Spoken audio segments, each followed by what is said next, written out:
Bonjour à tous, nous allons parler aujourd'hui du film Le Grand Jeu, écrit et réalisé par Aaron Sorkin avec Jessica Chastain, Idris Elba, Kevin Costner.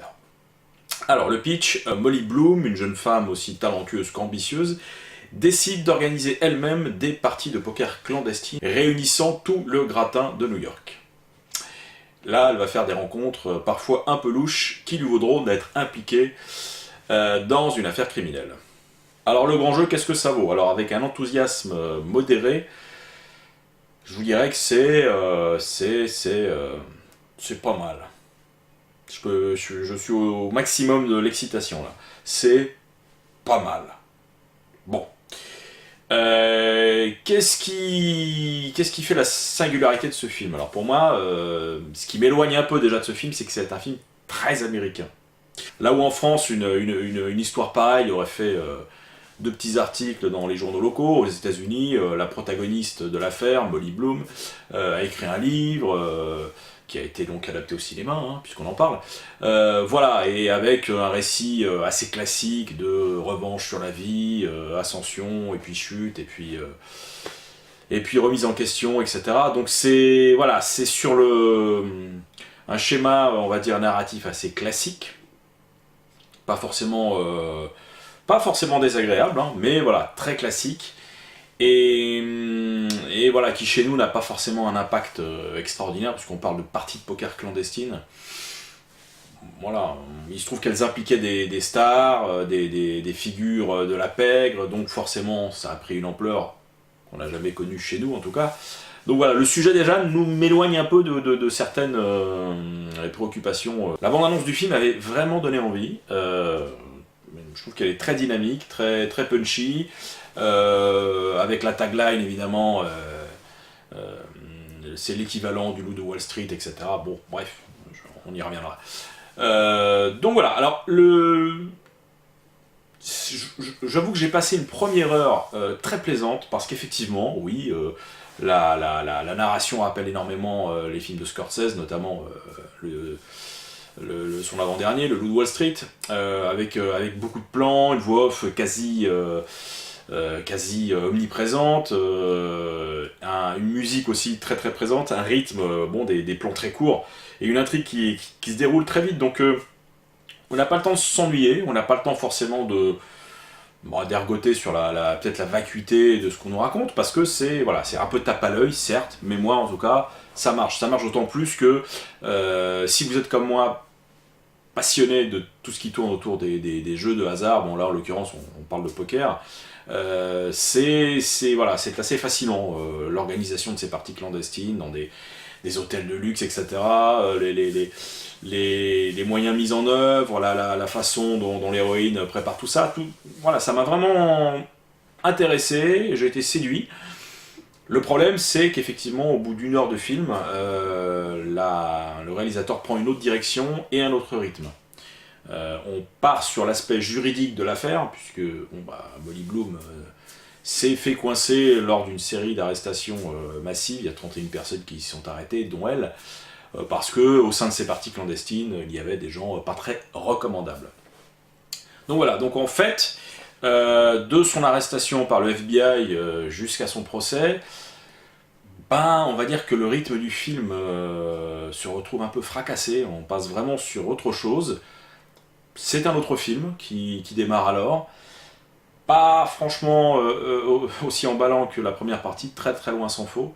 C'est surtout des scènes de dialogue ping-pong entre Idris Elba, son avocat, et elle. Voilà, qui n'avance pas forcément. Voilà, le développement de l'intrigue à partir de ce moment-là est très laborieux, autant dire qu'il ne se passe rien pendant cette dernière heure 20, puisque le film fait 2h20. Donc voilà, ça amène un peu de frustration. Alors, autre point négatif, Molly Bloom a écrit un livre, qui raconte son histoire. Dans ce livre, comme il nous l'est montré dans le film, elle n'a jamais voulu balancer des noms. Et ce qui explique pourquoi son bouquin, qui aurait dû être un best-seller, c'est pas très bien vendu au final. Ce qui se passe dans le livre, fait l'absence de détails croustillants, parce que quelque part, voilà, on est tous un peu pareil. Ça aurait été sympathique de voir un peu, d'entendre un peu de name dropping dans le film, tout du moins, et en fait, non. C'est-à-dire que tout l'aspect croustillant de l'affaire est inexistant, puisque non écrit par sa protagoniste principale, Molly Bloom. Donc on a l'impression qu'on nous vend un écrin un peu vide, où on peut pas aller très très loin dans le croustillant. Il y a un moment donné, il y a une allusion à un comédien, j'ai cru reconnaître Ben Affleck par son phrasé, ça je me trompe peut-être, mais en tout cas il faisait partie de ces fameuses parties de poker. C'est pas non plus l'affaire du siècle, si on prend ça dans le détail. Elle a organisé des parties de poker clandestines, certes, il y avait des gens connus dedans, certes, elle a été arrêtée en même temps que plein d'autres personnes parce qu'il y avait des gens impliqués un peu louches, certes. Mais voilà, c'est pas... Le film, par sa réalisation, nous vend quelque chose qu'on n'a pas, quoi. Voilà. C'est un bel écrin vide, je me répète un peu, mais voilà. Ça... Pas assez d'enjeux. Jessica Chastain est, comme d'habitude, formidable, faut quand même le dire, ça fait partie... C'est pour ça qu'au final, je vous ai dit que le film était pas mal, pour sa première heure, pour Jessica Chastain, qui est toujours exceptionnelle, qui est belle, qui a un charisme... dingue et qui joue divinement bien. Pour moi, c'est aujourd'hui, il y a elle et les autres actrices américaines. Elle est très très très très loin devant. Donc voilà, c'est un bonheur de la retrouver. C'est une première heure sympa, mais voilà. Ça manque de détails, et y compris dans certains passages quand même assez lourds dans le film, puisque à un moment donné, l'héroïne tombe dans la drogue. Par exemple, ça, a priori, on croit comprendre que ça a pris 3 à 4 ans de sa vie, et dans le film, c'est 3 plans, quoi. On évacue ça, donc on n'a même pas la sensation de gravité sur le sujet. Bon, c'est anecdotique. Voilà, il y a des plans entiers, il y a la frustration de son avocat, qui lui pose des questions pour en savoir plus sur elle avant d'accepter son affaire, est partagée par le spectateur, en fait. On aimerait en savoir plus. C'est un personnage intéressant, mais un peu froid. On a droit à une explication psychologique, puisque son père, Kevin Costner, est psy dans le film, qui est un peu expéditive et réductrice, je trouve. On tourne autour d'un personnage intéressant, mystérieux, mais on aura une explication de base pour expliquer son comportement, et dont on se serait passé d'ailleurs. Moi je demandais pas d'explications précises, je demandais à comprendre un tant soit peu le personnage, et on n'a pas forcément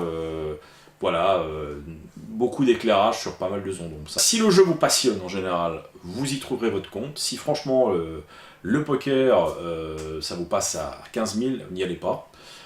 En l'état, voilà, c'est un film qui est pas mal.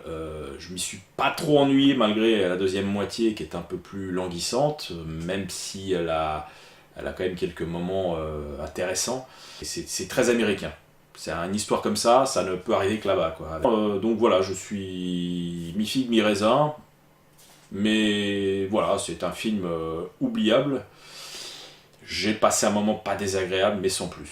Merci de m'avoir écouté. J'espère que ça vous aidera à faire un choix sur ce film. Je vous dis à très bientôt pour une nouvelle chronique. Et puis portez-vous bien et continuez à aller au cinéma. Et bonne année 2018.